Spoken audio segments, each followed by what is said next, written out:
Dabaaldegga waayuhu waa qayb ka mid ah awoodahaaga qarsoon. Duruufaha noloshaadu ma burburiyaan qaab dhismeedka noloshaada, taa cagsigeeda waxay abuuraan qofka oo ah adiga.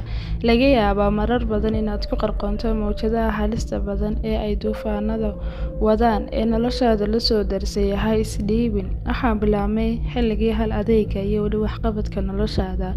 Waxaa bilaabmay xilligaad odhanaysay waan awoodaa, haa, anigu waan awoodaa inaan dhaafo dhibaatada noloshayda oo aan gaadho dheefta shaqadayda. Waajah caqabadahaaga iyo cabsidaada laga yaabaa inay noqoto jidka guushaada. Wax adag ma jiro ee u sheeg naftaada inay wax walba awoodo.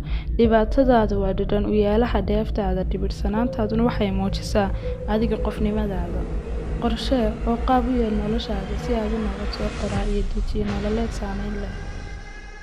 Dabaaldegga waayuhu